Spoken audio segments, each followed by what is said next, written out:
Olá pessoal, aqui é o Velgas. Hoje é dia 4 de julho de 2025. A Ucrânia destruiu base aérea na Crimeia e uma base petrolífera na Rússia.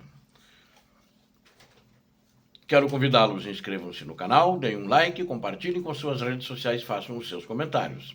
A você que não é inscrito, inscreva-se porque aqui você vê a verdade. Muito obrigado, conto com você. A Ucrânia destruiu um importante campo de aviação, ou seja, uma base aérea, na realidade, da Rússia. E a Rússia, com isso, fica na Crimeia, cada vez mais indefesa e tendo problemas, que a Ucrânia está constantemente bombardeando toda a sua defesa aérea. É nesse aeródromo que a Ucrânia destruiu 3 helicópteros agora, há poucos dias atrás, inclusive que eu relatei no canal. Drones da Ucrânia, da SBU, o Serviço de Segurança da Ucrânia, atacaram com sucesso esse aeródromo, chamado de Kirovsky, que fica na Península da Crimeia, que está temporariamente e criminosamente anexada pela Rússia. Esse aeródromo ele fazia parte do centro de testes de voos do período soviético ainda. E durante a guerra entre a Rússia e a Ucrânia, os helicópteros agora foram transferidos para lá. Então tinha uma boa quantidade de helicópteros que eles trouxeram do aeródromo de Jankoy, uma outra base aérea que foi constantemente bombardeada pela Ucrânia e teve também destruídos muitos helicópteros e outros aviões durante todo esse período de guerra em Jankoy, que também é na Península da Crimeia. E recentemente foram construídos abrigos de concreto para guardar, esconder, camuflar as aeronaves. Muitos ainda não foram concluídos e a Ucrânia bombardeou, provocando incêndios nesse aeródromo, nessa base aérea de Kirovsky, e também pelo serviço de segurança da Ucrânia. Lembre-se que também a Ucrânia destruiu nesse campo, junto com os helicópteros, um sistema antiaéreo russo autopropulsado, o Pantsir S-1, apenas para registrar e relembrar, para vocês se situarem sobre qual o aeródromo que nós estamos falando. Após incêndios, imagens de satélite da NASA identificaram queimaduras no solo, buracos feitos pelas explosões, e inclusive em toda a área, o território ao redor, ou seja, a Ucrânia fez um ataque de precisão e certeiro. Este aeroporto foi construído depois da Segunda Guerra Mundial e também foi usado como base para as aeronaves de caça da URSS. Desde 1961, testes de aeronaves são realizados ali. Então, testes de novas aeronaves eram feitos pelos soviéticos nessa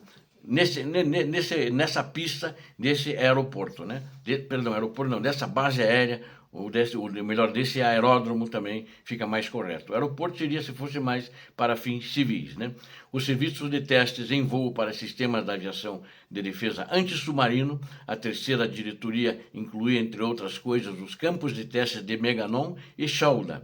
Shalda também e Meganon a Ucrânia atacou recentemente, E foram realizados testes dos equipamentos de aviação da Marinha, bem como de todos os sistemas de resgate de aeronaves, incluindo sistemas de paraquedas, de naves espaciais de descida. O aeródromo foi alocado como um campo de testes para operações no Mar Negro, perto do Cabo Shalda e da Baía de Feodósia.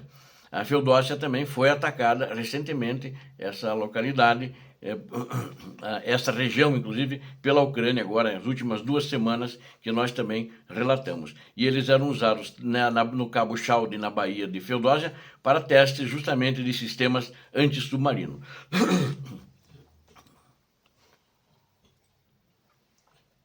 Desculpe, mas o inverno produz uns pigarros na garganta, Pelo menos aqui em Curitiba, o inverno produz isso, Em fevereiro de 1992, a diretoria passou a estar sob a jurisdição da Ucrânia, por quê? Porque justamente houve a independência, houve a separação, houve a ruína, a falência da URSS, ou seja, a falência da União Soviética.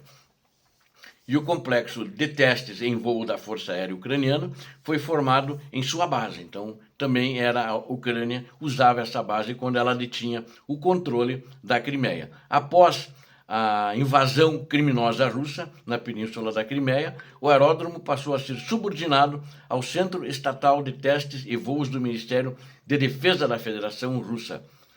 Os militares russos começaram a usar esta base após a captura da Crimeia e começaram a usar imediatamente porque ela tinha instalações muito boas e muito bem construídas, assim como os soviéticos usavam, a Ucrânia usava, a Rússia também queria usar. Ela tem uma pista de concreto de 3 km de comprimento e 54 metros de largura, além de uma pista de terra de reserva de 2,2 km de extensão paralela à pista principal.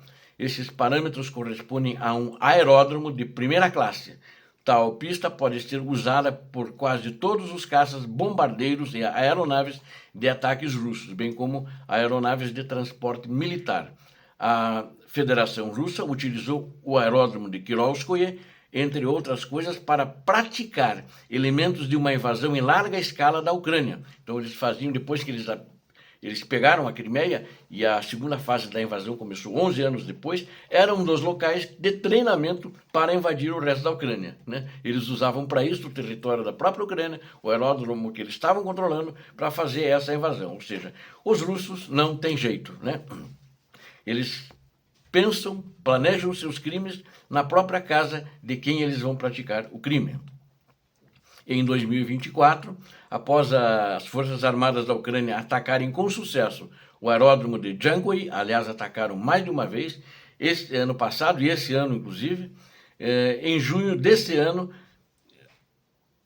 a Rússia começou a construir abrigos, ainda não concluiu todos, e acho que não vai concluir, para guardar e esconder a sua aviação ali dentro. E foram, na realidade, já 3 helicópteros destruídos em outra oportunidade, e agora essas construções foram atacadas e destruídas pela Ucrânia, ou seja, trazendo mais prejuízos para o russo e trazendo tensão e medo na Península da Crimeia, que fatalmente voltará às mãos da Ucrânia. Enquanto isso, ontem também, 1º de julho, recentemente, a Ucrânia atacou base petrolífera e instalações logísticas russas à noite, causando explosões poderosas. Quero me fixar aqui na questão que é mais importante, na base petrolífera, que aconteceu no dia 1º de julho, teve esses outros ataques também em outras regiões, mas essa base petrolífera foi na cidade ocupada, porque estava próximo, colado com a cidade praticamente, de Luhansk. Luhansk fica na região de Donbass, onde tem as duas províncias, Donetsk e Luhansk. E Luhansk é a cidade-sede, que também tem o mesmo nome da província. Drones suicidas ucranianos atingiram várias partes da cidade, como da cidade de Luhansk. Tinha outros alvos ali também, mas o principal alvo justamente era essa base petrolífera. Como resultado, ocorreram muitas explosões e muitos incêndios pela cidade, mas o que mais chamou a atenção da cidade, as explosões muito fortes e praticamente ouvidos em toda a cidade, inclusive explosões secundárias, explosões em cadeia. Moradores locais relataram fortes incêndios que irromperam na refinaria de petróleo como resultado do ataque de drones. E também temos informações de que as instalações logísticas foram alvos de drones, que estavam também em outros pontos da cidade. Vale ressaltar que a cidade ocupada de Donetsk também foi atacada por foguetes durante a noite. Na região de Luhansk, nesses ataques, existem vítimas, mas as autoridades russas de Luhansk não quiseram informar qual a quantidade de vítimas e se dessas vítimas são somente feridos ou tem feridos e mortos e o número deles, não disseram. Quando não dizem, eu fico achando que talvez não tem vítimas, né? Pelo menos não tem vítimas fatais. Eles dizem que há vítimas apenas como uma propaganda e poder jogar alguma coisa contra a Ucrânia, que se tivesse vítimas de fato, assim como a Ucrânia sempre divulga, eu acredito que eles também deveriam divulgar. Obrigado a vocês que assistiram a esse vídeo, conto com vocês, inscrevam-se no canal, deem um like, compartilhem com as suas redes sociais, façam os seus comentários. Deus abençoe vocês, Deus abençoe a Ucrânia, Deus abençoe o Brasil. Paz e bem, paz para toda a humanidade. Muito obrigado. Conto com você inscrito no canal.